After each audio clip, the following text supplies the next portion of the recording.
সব ধরনের খবর সবার আগে পেতে সাবস্ক্রাইব করুন আমাদের চ্যানেলটি আর বেল আইকনে ক্লিক করতে ভুলবেন না। স্মার্টফোন বর্তমান সময়ে আমাদের জীবনের এক সার্বক্ষণিক সঙ্গী, কিন্তু আমরা অনেকেই প্রয়োজনীয় এই গ্যাজেটটি রিবুট বা রিস্টার্ট এবং রিফ্রেশ করি না। এর ফলে কি অজান্তেই আমরা ডিভাইসটির ক্ষতি করে চলেছি? চলুন জেনে নেই এই ভিডিওতে। আপনার ফোনকে সপ্তাহে অন্তত একবার হলেও কেন রিস্টার্ট করবেন তার একাধিক কারণ রয়েছে এবং সবগুলো কারণ অত্যন্ত গুরুত্বপূর্ণ। যেমন ফোনের মেমোরি ধরে রাখা, ক্র্যাশ প্রতিরোধ, ফোন আরো ভালোভাবে চলমান রাখা এবং ব্যাটারির আয়ু বাড়ানো।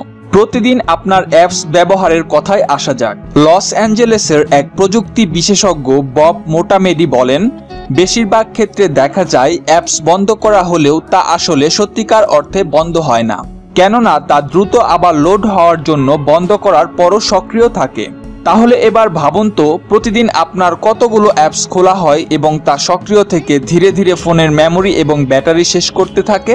এবং ভাবুন তো, আপনাকে প্রতিদিনই এ কারণে ভাবতে হয় যে ফোনের চার্জ দ্রুত শেষ হয়ে যাচ্ছে। ফোন রিস্টার্ট করলে খোলা অ্যাপসগুলো পুরোপুরি বন্ধ হয় এবং র্যাম বাঁচে, অর্থাৎ ব্যাটারির শক্তি ক্ষয় করছে এমন সবকিছু থেকে ফোন পরিত্রাণ পায়। মোবাইল ফোন নানা কারণেই ক্র্যাশ করতে পারে, কিন্তু আপনি যদি ফোন রিস্টার্ট না করেন তাহলে তার প্রভাব এক্ষেত্রে স্পষ্টভাবেই পড়তে পারে। প্রতিটি আপডেট, পেজ লোড এবং অ্যাপ ইনস্টল অথবা ডিলিটের সময় ফোনের অপারেটিং সিস্টেমের কোড যুক্ত হয় অথবা মুছে।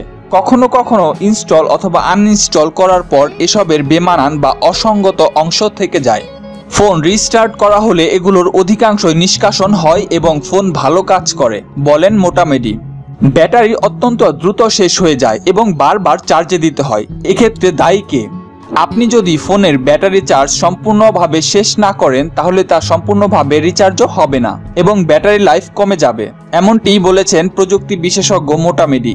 এজন্য সুপারিশ করা হয় যে আপনি আপনার ফোনের ব্যাটারির চার্জ 0% নামিয়ে নিয়ে আসুন এবং তারপর 100% চার্জ করুন। ফোনের মেমোরি বাঁচাতে এবং ক্র্যাশ থেকে মুক্ত থাকতে সপ্তাহে অন্তত একবার হলেও আপনার প্রিয় ফোনটি রিস্টার্ট করে দেখুন।